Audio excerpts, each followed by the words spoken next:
ಆದಿಕಾಂಡ 2ನೇ ಅಧ್ಯಾಯ 18ನೇ ವಾಕ್ಯದಲ್ಲಿ ವಾಕ್ಯ ಹೀಗೆ ಹೇಳುತ್ತದೆ, ಯೆಹೋವ ದೇವರು ಮನುಷ್ಯನು ಒಂಟಿಗನಾಗಿ ಇರುವುದು ಒಳ್ಳೆಯದಲ್ಲ, ಅವನಿಗೆ ಸರಿಬೀಳುವ ಸಹಕಾರಿಯನ್ನು ಉಂಟು ಮಾಡುವೆನು ಅಂದನು. ದೇವರು ಆವಾಗಲೇ ಅವಳನ್ನು ಉಂಟು ಮಾಡುತ್ತಾರೆ. ಸರಿಬೀಳುವ ಸಂಗಾತಿಯನ್ನು ಕೊಟ್ಟಿದ್ದಾರೆ. ಒಬ್ಬ ಗಂಡನಿಗೆ ಸರಿಬೀಳುವ ಸಹಕಾರಿ ಯಾರು ಎಂದರೆ ಅದು ಹೆಂಡತಿನೇ. ಹೆಂಡತಿಗೆ ಸರಿಬೀಳುವ ಸಹಕಾರಿ ಯಾರು ಎಂದರೆ ಅದು ಗಂಡನೇ. ನೀವು ಇಬ್ಬರೇ ಕುಟುಂಬ. ನಿಮ್ಮಿಬ್ಬರ ಕುಟುಂಬವನ್ನ ದೇವರು ನೋಡುತ್ತಾರೆ. ಆದಮ್ ಒಂಟಿಗನು ಆಗಿರುವುದು ಒಳ್ಳೆಯದಲ್ಲ. ಅನೇಕ ಮೃಗಗಳು ಇದೆ, ಪಕ್ಷಿಗಳು ಇದೆ, ಅವನ ಹತ್ತಿರ ಫ್ರೆಂಡ್ಲಿ ಆಗಿ ಪಳಗುತ್ತಾ ಇದೆ. ಎಲ್ಲ ಸೌಕರ್ಯಗಳು ಇದ್ದರೂ ಕೂಡ ಇದು ಒಳ್ಳೆಯದಲ್ಲ. ಅವನು ಒಂಟಿಯಾಗಿರಬಾರದು, ಅವನಿಗೆ ಅಂತ ಸಹಕಾರಿ ಬೇಕು, ಸಂಗಾತಿ ಬೇಕು ಎಂಬ ಕಾರಣದಿಂದ ಆಗ ದೇವರು ಹೇಳುತ್ತಾರೆ, ಒಬ್ಬ ಸಹಕಾರಿ ಬೀಳುವ ಸಹಕಾರಿಯನ್ನುಂಟು ಮಾಡುತ್ತೇನೆ ಎಂದು ಹೇಳಿ ದೇವರು ಅವಳನ್ನು ರೂಪಿಸಿ ಆದಾಮನ ಮುಂದೆ ತಂದರು. ಹಾಗಾದರೆ ನಿಮ್ಮ ಜೀವಿತದಲ್ಲಿ ಹೆಂಡತಿ ಎಂಬುದಾಗಿ ಕೊಟ್ಟದರಲ್ಲಿ ಏನನ್ನು ನಂಬಬೇಕು? ಕರ್ತರು ನನಗೆ ಸರಿಬೀಳುವ ಸಹಕಾರಿಯನ್ನು ಕೊಟ್ಟಿದ್ದಾರೆ, ಅದನ್ನು ನೀವು ನಂಬಬೇಕು. ಇವಳು ಕರ್ತನಿಂದ ಕೊಡಲ್ಪಟ್ಟ ಸಹಕಾರಿ ಎಂಬುದಾಗಿ ನಂಬಬೇಕು. ಇವಳು ದೇವರು ನನಗೆ ಕೊಟ್ಟಂತಹ ಸಹಾಯ ಎಂಬುದಾಗಿ ನೆನೆಸುವಾಗ ನೀವು ನಿಮ್ಮ ಹೆಂಡತಿಯನ್ನು ಪ್ರೀತಿಸಲು ಸಾಧ್ಯ. ಏನು ನನ್ನ ಅಪ್ಪ ಅಮ್ಮ ನೋಡಿ ನನಗೆ ಮದುವೆ ಮಾಡಿಬಿಟ್ಟರು ಎಂದು ಗುಣಗುಟ್ಟಬಾರದು. ಅವರನ್ನ ಕರ್ತರು ಉಪಯೋಗಿಸಿ ನಿಮ್ಮೊಂದಿಗೆ ಸರಿಬೀಳುವ ಸಹಕಾರಿಯನ್ನು ಕೊಟ್ಟಿದ್ದಾರೆ. ಅದೇ ರೀತಿಯಾಗಿ ಹೆಂಡತಿ ಕೂಡ ಇದು ನನ್ನ ಕರ್ತರು ಕೊಟ್ಟಂತ ನನ್ನ ತಕ್ಕ ಗಂಡ, ನನ್ನ ಅಪ್ಪ ಅಮ್ಮನ ಮೂಲಕವಾಗಿ ದೇವರು ಮಾಡಿದರು ಅಥವಾ ದೇವರು ನಿಮ್ಮನ್ನು ಸಂಧಿಸುವಂತೆ ಮಾಡಿ ನೀವು ಇಷ್ಟಪಟ್ಟು ಮದುವೆ ಮಾಡಿಕೊಂಡು ಬಂದರೂ ಕೂಡ ಇದು ಕರ್ತನಿಂದ ಏರ್ಪಡಿಸಲ್ಪಟ್ಟ ಒಂದು ಸಂಬಂಧ. ಇದು ಕರ್ತನಿಂದ ಏರ್ಪಡಿಸಲ್ಪಟ್ಟಂತಹ ಒಂದು ಕುಟುಂಬ. ಕರ್ತರು ನಮ್ಮನ್ನು ಒಬ್ಬರಿಗೊಬ್ಬರು ತಕ್ಕ ಸಹಕಾರಿಗಳಾಗಿ ಇಟ್ಟಿದ್ದಾರೆ. ಇದನ್ನು ಯಾವಾಗಲೂ ನಮ್ಮ ಮನಸ್ಸಿನಲ್ಲಿ ಇಟ್ಟಿರಬೇಕು. ಮುಖ್ಯವಾಗಿ ಹೆಂಗಸರು ನೀವೇ ಬಹು ಮುಖ್ಯವಾಗಿ ಗಮನದಲ್ಲಿ ಇಟ್ಟುಕೊಳ್ಳಬೇಕು. ನೀವೇನು ಪುರುಷರಿಗೋಸ್ಕರವಾಗಿ ವಿಶೇಷವಾಗಿ ಸೃಷ್ಟಿ ಮಾಡಲ್ಪಟ್ಟವರು. ಆದ್ದರಿಂದ ಕುಟುಂಬಕ್ಕೆ ದೊಡ್ಡ ಜವಾಬ್ದಾರಿನ ನಿಮ್ಮ ಕೈಗಳಲ್ಲಿ ಕೊಟ್ಟಿದ್ದಾರೆ ದೇವರು.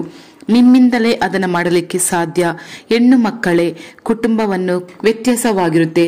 ಬಿಸ್ನೆಸ್ ಮಾಡುವಂತಹ ಗಂಡ ಇದ್ದರೆ ಅವರನ್ನು ಡೀಲ್ ಮಾಡುವುದು ವ್ಯತ್ಯಾಸ. ದೊಡ್ಡ ವೃತ್ತಿಯನ್ನು ಮಾಡುವಂತಹ ಅಂದರೆ ಔಟ್ ಆಫ್ ಕಂಟ್ರಿಗೆ ಹೋಗಿ ಬರುವಂತಹ ಗಂಡನಿದ್ದರೆ ಅವರಲ್ಲಿ ಕೂಡ ಒಂದು ವ್ಯತ್ಯಾಸ ಇದೆ. ಒಬ್ಬ ಸೇವಕನಿಗೆ ಹೆಂಡತಿಯಾಗಿದ್ದರೆ ಅಲ್ಲಿ ಕೂಡ ವ್ಯತ್ಯಾಸ ಇದೆ. ಮೊದಲು ಅಲ್ಲಿ ನಾವು ಅಂಡರ್ಸ್ಟ್ಯಾಂಡ್ ಮಾಡಿಕೊಳ್ಳಬೇಕು. ಕೆಲಸಕ್ಕೆ ಹೋಗುವವರು ಡ್ಯೂಟಿ ಮುಗಿಸಿ ಬರುತ್ತಾರೆ. ಬಿಸ್ನೆಸ್ ಮಾಡುವಂತವರು 11 ಗಂಟೆಗೆ ಬರುತ್ತಾರೆ, ನಡುರಾತ್ರಿಗೆ ಬರುತ್ತಾರೆ, ಸರಿಯಾದ ಸಮಯದಲ್ಲಿ ಊಟ ಮಾಡಲಿಕ್ಕೆ ಬರುವುದಿಲ್ಲ. ಇದನ್ನೆಲ್ಲ ನೀವು ಅರ್ಥ ಮಾಡಿಕೊಳ್ಳಬೇಕು.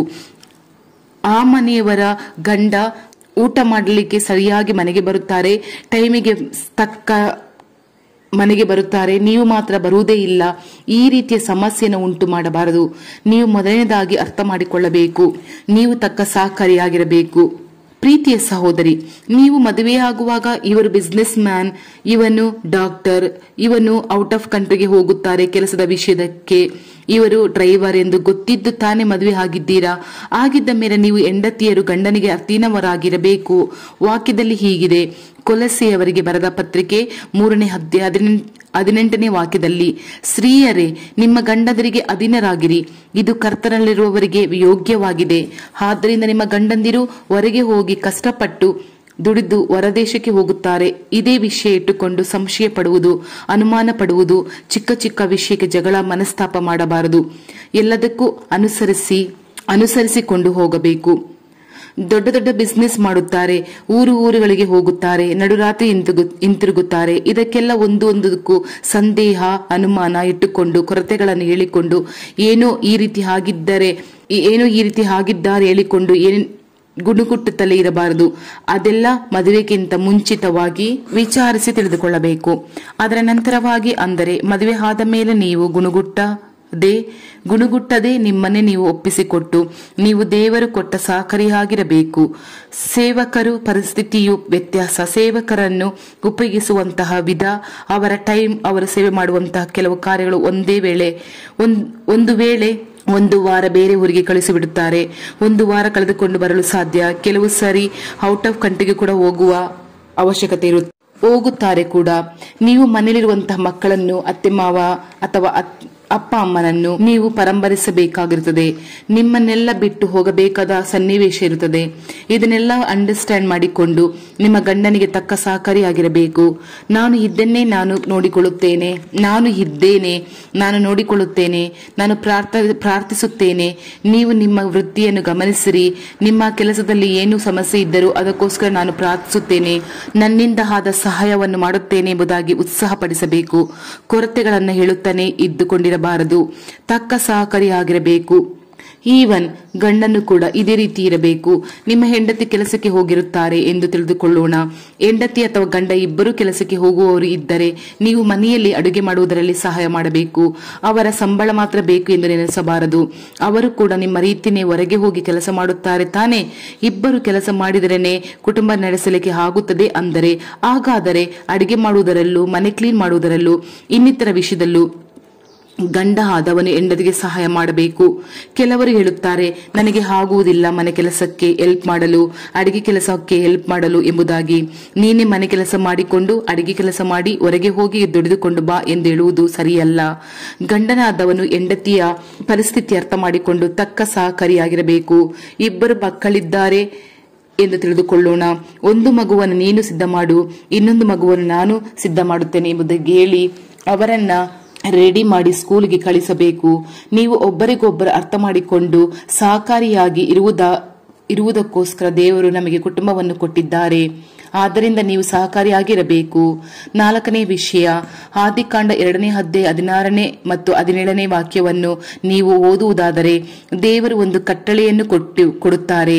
ಈ ಹಣ್ಣನ್ನು ತಿನ್ನಲೇಬಾರದು, ಎಲ್ಲ ಹಣ್ಣನ್ನು ಯಥೇಚ್ಛವಾಗಿ ತಿನ್ನಬಹುದು, ಈ ಮರದ ಫಲವನ್ನು ಮಾತ್ರ ತಿನ್ನಬಾರದು ಎಂಬುದಾಗಿ ಕಟ್ಟಳೆ ಕೊಡುತ್ತಾರೆ. ಕಟ್ಟಳೆ ಒಂದು ಕುಟುಂಬ ಅಂದ್ರೆ ಹೀಗೇನೆ ಇರಬೇಕು ಎಂಬುದಾಗಿ ದೇವರು ರೂಪಿಸಿದ್ದಾರೆ. ಗಂಡ ಎಂದರೆ ಹೀಗೇನೆ ಇರಬೇಕು, ಹೆಂಡತಿ ಎಂದರೆ ಹೀಗೇನೆ ಇರಬೇಕು, ಮಕ್ಕಳು ಅಂದರೆ ಹೀಗೇನೆ ಇರಬೇಕು, ಎತ್ತವರು ಈ ರೀತಿ ಇರಬೇಕು ಎಂಬುದಾಗಿ ಬೈಬಲ್ ಕೂಲಂಕುಷವಾಗಿ ಬರೆದಿದೆ. ಈ ಸತ್ಯವೇದವೇ ನಮಗೆ ಶಾಸನ ಪುಸ್ತಕ. ಲೋಕ ಜನಗಳ ರೀತಿ ನಾವು ಇರಬಾರದು, ಲೋಕ ಜನಗಳ ರೀತಿ ಮಾತನಾಡಬಾರದು ಎಂಬುದಾಗಿ ಲೋಕದ ಜನಗಳು ಲೋಕ ಪ್ರಕಾರವಾಗಿ, ಲೋಕ ಅನುಸಾರವಾಗಿ ಅನೇಕವಾಗಿ ಮಾತನಾಡುತ್ತಾರೆ. ಹೀಗೇನೆ ಇರಬೇಕು, ಹಾಗೇನೆ ಇರಬೇಕು, ಈ ರೀತಿಯಾಗಿರಬೇಕು ಎಂದು ಲೋಕದ ಜನರು ಆಶಿಸುತ್ತಾರೆ. ಏಕೆಂದರೆ ಅವರಿಗೆ ಯೇಸುವಿನ ಬಗ್ಗೆ ಗೊತ್ತಿಲ್ಲ ಮತ್ತು ಬೈಬಲ್ ಬಗ್ಗೆ ಗೊತ್ತಿಲ್ಲ. ಆದ್ದರಿಂದ ಅವರು ಹಾಗೆ ನಡೆಯುತ್ತಾರೆ. ಬೈಬಲ್ ಪುಸ್ತಕದಲ್ಲಿ ಬರೆದಿದೆ, ನಾವು ದೇವರ ಮಕ್ಕಳು, ಈ ರೀತಿ ಹಾಗೇನೇ ಇರಬೇಕು, ನಮ್ಮನ್ನ ದಾಸೋತ್ತಪಡಿಸುವುದಕ್ಕೆ ಅಲ್ಲ ಹೇಳುತ್ತಿರುವುದು. ಈ ರೀತಿ ಇರುವುದಾದರೆ ನಿಮ್ಮ ಕುಟುಂಬದಲ್ಲಿ ಸಂತೋಷ ಇರುತ್ತದೆ, ನಿಮ್ಮ ಕುಟುಂಬದಲ್ಲಿ ಸಮಾಧಾನ, ನೆಮ್ಮದಿ ಇರುತ್ತದೆ ಎಂಬ ಕಾರಣದಿಂದ ಹಾಗೂ ಡೆವಿಲ್ ಅಟ್ಯಾಕ್ ಮಾಡುವುದಿಲ್ಲವೆಂಬ ಅಂಶದಿಂದ ಈ ಒಂದು ಕಟ್ಟಳೆಯನ್ನು ದೇವರು ಕೊಟ್ಟಿದ್ದಾರೆ. ನಿಮ್ಮ ಕುಟುಂಬದಲ್ಲಿ ಆಶೀರ್ವಾದಗಳು ಇರುತ್ತದೆ. ಆದ್ದರಿಂದ ಆ ಮಾರ್ಗಗಳು ಬೈಬಲ್ನಲ್ಲಿ ಬರೆದುಕೊಟ್ಟಿದ್ದಾರೆ. ಅದು ನಮಗೆ ಭಾರವಾದವುಗಳು ಅಲ್ಲ ಎಂಬುದಾಗಿ ಬೈಬಲ್ ತಿಳಿಸುತ್ತದೆ. ಆ ಕಟ್ಟಳೆಗೆ ವಿಧೇಯರಾಗಬೇಕು. ದೇವರೇ, ನಿನ್ನ ವಾಕ್ಯದ ಪ್ರಕಾರ ನಾನು ಹೆಂಡತಿ ಆಗಿರಲು ನನ್ನನ್ನೇ ಒಪ್ಪಿಸಿಕೊಡುತ್ತೇನೆ. ಗಂಡನಾಗಿರುವಂತಹ ನಾನು ನಿನ್ನ ವಾಕ್ಯದ ಪ್ರಕಾರ ಕುಟುಂಬದಲ್ಲಿ ಕಾರ್ಯನಿರ್ವಹಿಸಲು ನನ್ನನ್ನೇ ನಿಮಗೆ ಒಪ್ಪಿಸುತ್ತೇನೆ. ಈ ಕಟ್ಟಳೆಗೆ ವಿಧೇಯರಾಗಿರಬೇಕು. ಮಕ್ಕಳು ಎತ್ತವರಿಗೆ ವಿಧೇಯರಾಗಿರಬೇಕು, ಘನಪಡಿಸಬೇಕು ಎಂಬುದಾಗಿ ಹೇಳಿದ್ದೀರಿ.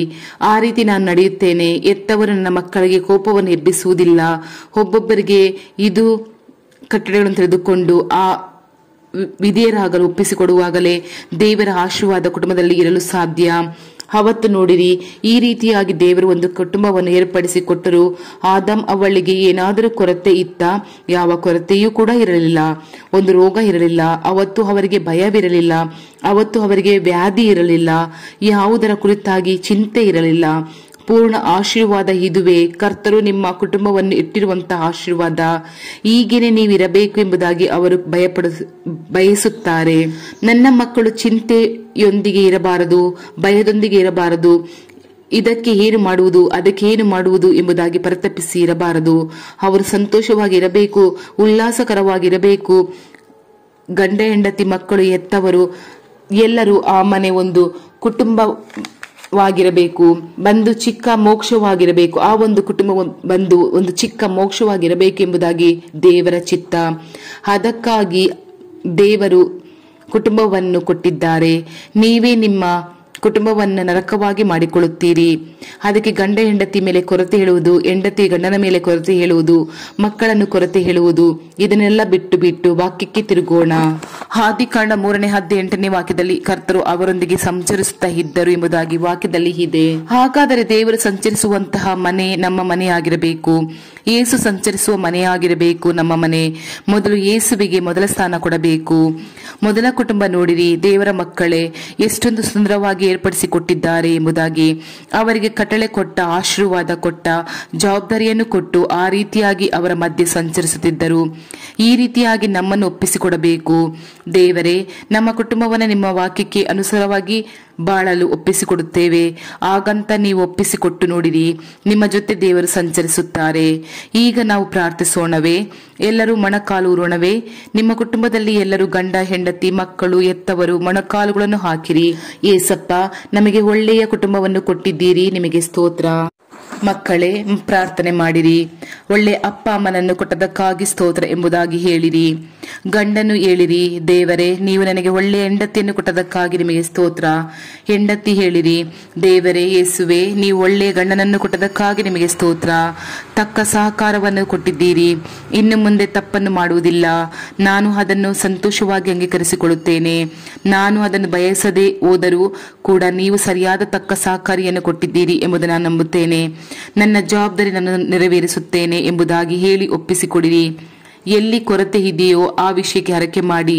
ಇಲ್ಲಿಯವರೆಗೂ ನಾನು ತಪ್ಪಿ ಹೋಗಿದ್ದೆ, ಆ ತಪ್ಪುಗಳನ್ನು ಕ್ಷಮಿಸಿರಿ, ಮನ್ನಿಸಿರಿ. ಇನ್ನು ನಾನು ಅದನ್ನು ಸರಿಪಡಿಸಿಕೊಳ್ಳುತ್ತೇನೆ.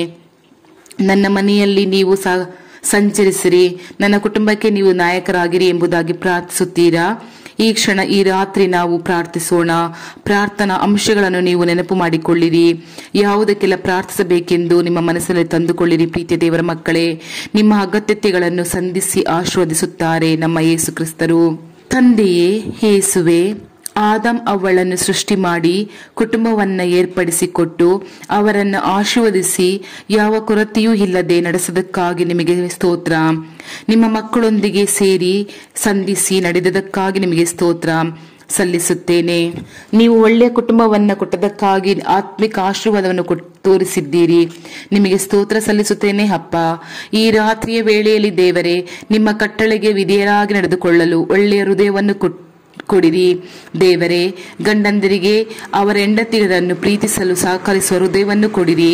ಹೆಂಡತಿಗೂ ತನ್ನ ಗಂಡನಿಗೆ ವಿಧೇಯಳಾಗಿ ನಡೆಯುವಂತಹ ಹೃದಯವನ್ನು ಕೊಡಿರಿ. ಮಕ್ಕಳಿಗೆ ತನ್ನ ಎತ್ತವರಿಗೆ ವಿಧೇಯರಾಗಿ ಘನಪಡಿಸುವಂತಹ ಹೃದಯವನ್ನು ಕೊಡಿರಿ ಅಪ್ಪ. ಹೆತ್ತವರು ತನ್ನ ಮಕ್ಕಳನ್ನು ಪ್ರೀತಿಸಿ ಕೋಪವನ್ನು ಎಬ್ಬಿಸಿದ ಹಾಗೆ ಉಪದೇಶದಲ್ಲಿ ಬೆಳೆಸಲಿಕ್ಕೆ ಕೃಪೆಯನ್ನು ಕೊಡು. ಆ ಕುಟುಂಬಗಳಲ್ಲಿ ದೇವ ಸಮಾಧಾನವು ನೆಲೆಗೊಂಡಿರಲು ಅವತ್ತು ಆದಮ್ ಅವಳ ಕುಟುಂಬದಲ್ಲಿ ಯಾವ ಕೊರತೆ ಇಲ್ಲದೆ ಆಶೀರ್ವದಿಸಿದ್ದೀರಿ. ಇವತ್ತು ಇವರನ್ನ ಭಯಪಡಿಸುವಂತಹ ಕಾರ್ಯಗಳೆಲ್ಲವೂ ತೊಲಗಿ ಹೋಗಲಿ. ಯೇಸುವಿನ ನಾಮದಲ್ಲಿ ಭಯಗಳು ತೊಲಗಿ ಹೋಗಲಿ. ಚಿಂತೆಯನ್ನು ಉಂಟು ಮಾಡುವಂತಹ ಕಾರ್ಯಗಳೆಲ್ಲವೂ ನಶಿಸಿ ಹೋಗಲಿ. ಅವರ ಕೆಟ್ಟ ಚಿಂತನೆಗಳು ಬದಲಾಗಲಿ ಮತ್ತು ಅದ್ಭುತವನ್ನು ಮಾಡಿರಿ ಅಪ್ಪ. ದೇವರೇ, ಎಲ್ಲ ಭಯಗಳು, ಚಿಂತೆಗಳು, ಎಲ್ಲ ಭವಿಷ್ಯತ್ ಕಾಲದ ಕುರಿತಾಗಿ ಇರುವಂತಹ ಕಳವಳಗಳೆಲ್ಲವೂ ಯೇಸು ಕ್ರಿಸ್ತನ ನಾಮದಲ್ಲಿ ಬದಲಾಗಲಿ. ಅವರಿಗೆಲ್ಲ ಒಳ್ಳೆಯ ಸುಖ ಬಲವನ್ನು ಕೊಡಿರಿ. ರೋಗಗಳನ್ನು ತೆಗೆದುಹಾಕಿ ಕುಟುಂಬದಲ್ಲಿ ಸಂರಕ್ಷಿಸಿರಿ. ಅವರ ಕುಟುಂಬದಲ್ಲಿ ಆದಾಯವನ್ನು ಆಶೀರ್ವದಿಸಿರಿ. ಕೆಲಸ ಇಲ್ಲದೆ ಇರುವಂತಹ ಮಕ್ಕಳಿಗೆ ಒಳ್ಳೆಯ ಕೆಲಸವನ್ನು ಕೊಟ್ಟು ಆಶೀರ್ವದಿಸಿರಿ.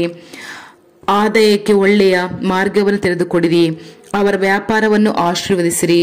ಓದುವಂತಹ ಮಕ್ಕಳಿಗೆ ಜ್ಞಾನ ವಿವೇಕವನ್ನು ನೀವು ಅನುಗ್ರಹಿಸಿರಿ. ಮುಂದಿನ ತಿಂಗಳು ಮಾರ್ಚ್ನಿಂದ ಪಬ್ಲಿಕ್ ಎಕ್ಸಾಮ್ ಸ್ಟಾರ್ಟ್ ಆಗ್ತಾ ಇದೆ. ಆ ಮಕ್ಕಳು ಯಾರ್ಯಾರು ಎಕ್ಸಾಮ್ ಬರೀತಿದ್ದಾರೋ ಎಲ್ಲ ಮಕ್ಕಳಿಗೆ ನಿಮ್ಮ ಜ್ಞಾನ ವಿವೇಕದಿಂದ ತುಂಬಿಸು. ಅವರು ಓದಿದನ್ನೆಲ್ಲ ನೆನಪಿನಲ್ಲಿ ಇಟ್ಟುಕೊಳ್ಳುವ ರೀತಿ ಮಾಡು ತಂದೆಯೇ. ಅಪ್ಪ, ಈ ಕುಟುಂಬದಲ್ಲಿ ಪೂರ್ಣ ಪ್ರೀತಿಯಿಂದ ನೆಲೆಸಲು ನೀವು ಸಹಾಯ ಮಾಡಿರಿ. ಕ್ಷಣ ಈ ಕುಟುಂಬಕ್ಕೆ ಏನೇನು ಅಗತ್ಯ ಎಂಬುದಾಗಿ ಯಾವ ಯಾವ ಕಾರ್ಯಗಳಿಗೆ ಪ್ರಾರ್ಥಿಸುತ್ತಾರೋ ಯೇಸುವಿನ ನಾಮದಲ್ಲಿ ಆ ಕಾರ್ಯಗಳೆಲ್ಲವೂ ನಡೆಯಲಿ. ಒಂದು ಪೂರ್ಣ ವಿಶ್ವಾಸ, ಪ್ರೀತಿ, ಆತ್ಮಿಕತೆ ಈ ಕುಟುಂಬದಲ್ಲಿ ಯಾವಾಗಲೂ ನೆಲೆಯಾಗಿರಲಿ. ಕುಟುಂಬವಾಗಿ ಜೀವಿಸಬೇಕು. ಕುಟುಂಬವಾಗಿ ಪ್ರಾರ್ಥಿಸಲು ಐಕ್ಯತೆಯನ್ನು, ಮನಸ್ಸನ್ನು ಕೊಡಿರಿ.